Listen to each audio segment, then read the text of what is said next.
তৃণমূল যুব সভাপতির গাড়িতে হামলা চালানো হয়েছে এমনই অভিযোগ করা হচ্ছে। গাড়িতে গুলি লেগেছে দাবি তৃণমূল যুব সভাপতির। হাওড়া সদরে তৃণমূল যুব সভাপতি কৈলাস মিশ্র। হাওড়া বেলুর এলাকার ঘটনা, তদন্ত ইতিমধ্যে পুলিশের তরফ থেকে শুরু করা হয়েছে। আমরা কথা বলবো, দেবব্রত এই মুহূর্তে আমাদের সঙ্গে রয়েছেন, আমাদের প্রতিনিধি টেলিফোন লাইনে। দেবব্রত, ঠিক কি হয়েছে, কি বলা হচ্ছে পুলিশের তরফ থেকে? দেখো, যেটুকু জানা যাচ্ছে যে গত রাতে হাওড়া তৃণমূল সদরের যুব সভাপতি কৈলাস মিশ্রা তিনি সপরিবারে ফিরছিলেন। তিনি মন্দিরে দিয়ে পুজো দিয়ে ফিরছিলেন এবং রাত্রি 10:30 নাগাদ জিটি রোডে, বেলুর এলাকার জিটি রোডে তার গাড়িতে সজোরে একটা কিছু এসে লাগে এবং তিনি তার সঙ্গে তার দেহরক্ষীও ছিলেন। তারা সঙ্গে সঙ্গে গাড়ি থামিয়ে তারা রাস্তায় নামেন, কিন্তু দেখেন যে কিছু অজ্ঞাত পরিচয় যুবক সেখানে ছিল, তারা সেখান থেকে চলে যায় এবং তারা যে শব্দ শুনতে পান তাতে তাদের অনুমান হয়েছে তাদের গাড়ি লক্ষ্য করে হয়তো গুলি চালানো হয়েছে।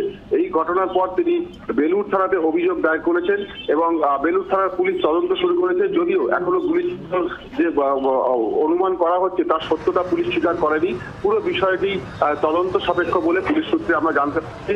তবে কৈলাস মিশ্র তিনি জানিয়েছেন যে যেভাবে তার গাড়িতে হামলা চালানো হয়েছে, তবে এই ঘটনার সাথে যারা জড়িত তারা তাদের সঠিক খুঁজে বের করার জন্য তারা কারা জড়িত রয়েছে তিনি পুলিশকে পুরো বিষয়টি জানিয়েছেন এবং পুলিশ পুরো বিষয়টি তদন্ত করে দেখছে। নজর রাখো। ধন্যবাদ।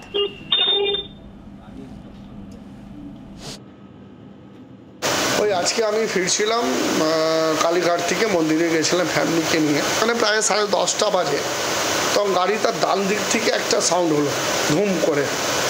মেবি মানে কিছু লাগলো গাড়িতে এবং তারপর আমার ড্রাইভার একটু এগিয়ে গিয়ে গাড়ি দাঁড় করিয়েছি। দেখছি গাড়িতে পুরো একদম কাঁচ একদম ছেদ করে, মেবি গুলি চালানোর মতন বা কিছু অন্য হতে পারে, জানি না, সেইটা আছে। আননোন পার্সন কিছু দাঁড়িয়েছিল 2-3 জন। এখন কে আছে না আছে পুলিশকে বলেছি, তদন্ত হচ্ছে এবং যারাই থাকুক পুলিশকে বলেছি অ্যাকশন নিতে। কেন আমার 3 বছরের মেয়ে ছিল, ওয়াইফ ছিল, ফুল ফ্যামিলি আমরা ছিলাম। বাংলার আওয়াজ, বাঙালির আবেগ, জি 24 ঘন্টা।